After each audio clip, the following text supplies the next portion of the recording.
Hello everyone, this is H to the Husky here. I'm going to be casting a 1 versus 1 between TheLittleOne and Hasu, who is apparently on Mao's now, or Mao's, however you say that clan. A very cool clan that a lot of top players are on. Anyways, TheLittleOne is going to be spawning as Terran up here in the top center. He is blood red, which unfortunately for him, Protoss do not have red blood. They tend to have blue blood. And Hasu is spawning as the yellow Protoss. Terran versus Protoss on Metalopolis. The last game I remember casting of TheLittleOne on this map, Terran versus Protoss, it was epic. There was nukes everywhere. Everyone loves that game. It's got like a bajillion views. And this replay, actually, when I went to go download it, it already has 6,000 downloads on the replay, which that is not too shabby, considering that the game has only been released for a couple of days. So for a replay to already have 6,000 downloads, that is pretty good. So I'm hoping for an epic game, unless there's just 6,000 people who got as super bored watching that replay. So Mao's is going to be scouting. He is opting to scout after his pylon. And look at this. He's actually going to swing by the watchtower. If you are a Protoss or a Terran player and you spawn on this map against a Terran, always swing by this watchtower, because when you scout that watchtower, it shows you both high yield expansions. And so if the Terran player decides to lift off and land at that high yield, you're going to know about it. You'll be able to prepare, and you'll actually really have a huge advantage if you scout it in time. If you don't scout the watchtower, and you don't scout that, then you are really far behind, because there's basically a window right here, if they land right there, that they can just completely own you with a bunch of Marines. Never fun to go against that. Not going to be the case in this game, though, but I do like how he scouted it out. And he did get his gas up and running, 3 probes there. So what he's going to do, probably going to get his cybernetics core right after Gateway, simply because he already has enough minerals for a pylon. Hasn't quite grabbed it yet. So going to skip that first zealot, grab the cybernetics core, possibly throw down a pylon as well. Did he just throw it down? Oh, yeah, I got the pylon going down. So very standard here from both players. TheLittleOne actually getting his early gas here. He got that before his barracks, and he's actually got, I think he's got 4 SCVs in that. Is that, I don't know if that's standard on that spawn location. There he goes. Now he pulls one off. Don't know if he actually meant to do that, or if it was to get a, because sometimes some gas, if you put 4 SCVs or 4 workers on there, it'll actually be slightly faster. So this SCV going to be throwing down his factory simply because of that early gas, so he was planning for this. Not too uncommon to do this against Protoss players. You can really choose to go, you can get a fast starport, or you can go for fast siege tanks. Try and do a early push and see how that works out for you. If you get too many siege tanks, then you're vulnerable to Void Rays and sometimes Phoenix, although we don't see Phoenix very often anymore, which is really unfortunate. For a while there, Phoenix were like the cool thing to do, but I think that players really figured out how to counter it, so you don't see that as often. What you see a lot more of is the Void Rays. And I gotta admit, I love Void Rays. If you play against a Terran player who goes, you know, Mass Marauder, oh, Void Rays are so fun. So fun. It makes them so sad. And actually going to be getting a barracks here. What add-on is he getting? Actually just going to be getting the Hellion.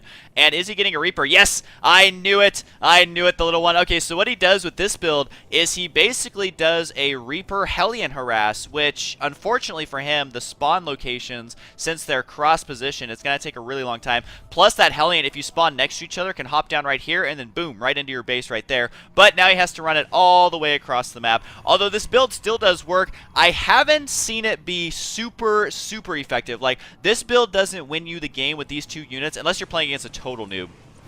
But what they're going to do is they're going to try and run into the main. Wow, good actual Stalker control there by Hasu. His Stalker is going to be out of position. The Stargate just finishing. Whoa, is he actually getting a Phoenix? Yes, he is. So I will eat my words. And the Probe's going to try and chase this down. So it does look like the TheLittleOne going to do a little bit of damage here. These Probes are getting soft. Oh, no, you didn't. 9 kills.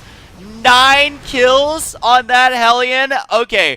This game, I'm going to have to eat my own words. I'm going to be super stuffed because, number 1, I said you hardly ever see Phoenix, and a Phoenix just spawned. And number 2, I said that build is good, but it hardly ever does a lot of damage. He just got 9 kills with 1 Hellion. 9 kills. Let's just sit back and think about that for a second. Yeah, it really sucks to be Hasu. I agree, guys. It really sucks. So now that the TheLittleOne is leagues ahead, he's going to have to really mess up in order for the Protoss player to catch up. So here comes 1 Phoenix right now. He currently does not have a buddy, so he is just going to scout around here. Nothing to quite shoot down in the air as a poor little Phoenix. You just wish you could tilt the front of your ship down a little bit and shoot all those SCVs. He is going to see that a unit is building in there. He doesn't know if it's going to be a Viking or a medvac, which it is going to be a medvac right now, so possible drop action. This Hellion not going to be as lucky as his ally. He is not going to be able to slip in there and do a lot of damage there. And there is a Viking already spawned down here, so the medvac is going to come shortly after that. And it looks like Hasu there just showing off his fancy new ride, as he doesn't even care. Oh, he's going to try and kill the medvac. Keep in mind that Phoenix can shoot while moving, so he's trying to micro this around. Whoa, whoa, whoa, whoa, whoa, drop him, drop him, drop him. What are you doing?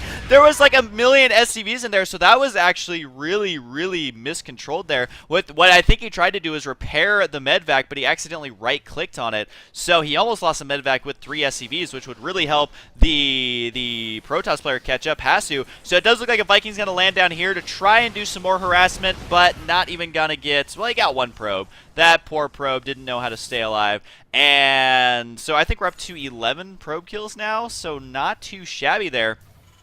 This Phoenix has a whopping 2 kills, so he probably killed an SCV as well as that medvac, but the Protoss player is definitely super far behind. Just look at the income, 500 to 1,000. I mean, given the mule's helping out a little bit, but still not a comfortable position to be in. Hellion is scouting around here simply because he needs to warrant having that, and what better to scout around than a Hellion, because they are super duper fast. But right now, man, Hasu has like nothing. He's trying to get Blink out, but if really, I think if the little one were to push out with some Marauders, he would do a lot of damage, I would say. If we just take a look at the army size, I mean, 55 to 41. So really, the little one could push out here. Although you got to remember, a lot of that is SCVs. That is, we got like a novel worth of SCVs here, just flipping through the pages of how many he has. And yeah, he doesn't have that much, just a couple Marines and a siege tank. But a push right now could still be very, very frustrating. Probably gonna have to salvage this bunker so we can get out of his base a lot easier. And throwing up the pylon at the watchtower, not too uncommon there, because you can just leave the probe right there, summon in units on the low ground, and you are ready to go. Now the blink has completed, and he could do some damage here if he uses the Phoenix to spot the high ground, and then he blinks up into the main, which I think is what he's going to try and do. He could snipe this lonely siege tank right here, which actually there's a very high chance of that happening. Are they going to blink up? Blink, blink, blink, blink, blink, blink, blink. He picks it up. Actually going to snipe it from the low ground. So gonna eat up that siege tank. So Hasu doing everything he can to keep himself in this game, and gonna use the Phoenix to snipe that missile turret. So not too shabby there. I don't think he's gonna be able to get past that bunker. He's trying to kill the tech lab. Not really worth it there though, as he did lose 1 of the stalkers to the Marauders that were in that bunker. So just overall units lost is pretty even, but you got to remember, 11 probes. That is pretty brutal. And the Protoss player doesn't have an expansion. He doesn't really have any tech on the way. All he's got is this handful of stalkers. So once the little one decide, oh, what?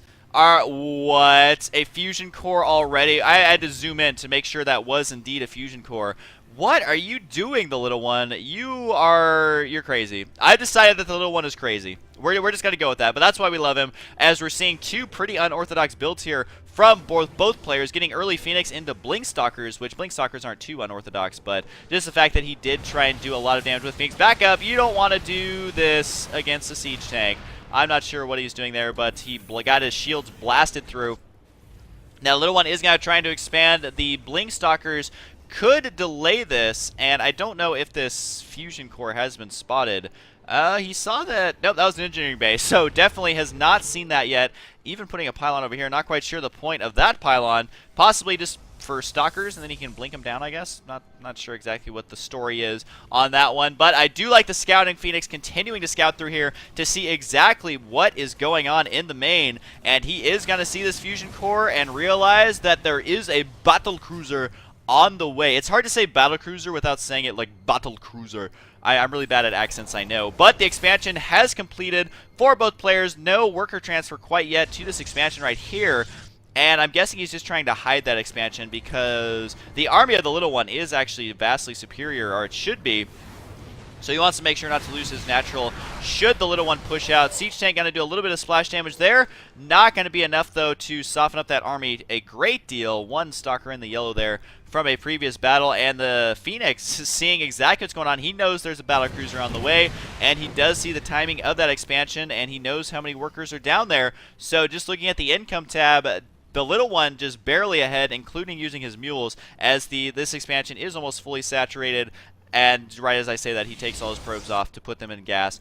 But really, I would still say the Protoss player definitely behind, especially since there's battlecruisers on the way. So he might have to actually work on getting High Templar, which is what he's doing. You can use the High Templar to actually feed back the battlecruisers. And he really needs a blink micro here to do as much damage as possible. The battlecruiser is done. These Marines are pretty ballsy there trying to push that back. But with one battlecruiser on the field, these Marines become exceptionally more powerful, as they will be guarding that battlecruiser as the battlecruiser tries to do as much damage as possible. These stalkers realize we have blink, we need to use it to get out of here, and they are indeed going to do that. Not going to sacrifice that army yet. Is there another battlecruiser on the way? There is. So the little one at 52 workers already in the early state, like 15 minutes, he's already got 52 workers. So he's been making SCVs basically non-stop. He actually has a little too many. He really either needs to expand again, or I think that's the only way he can actually utilize all the work.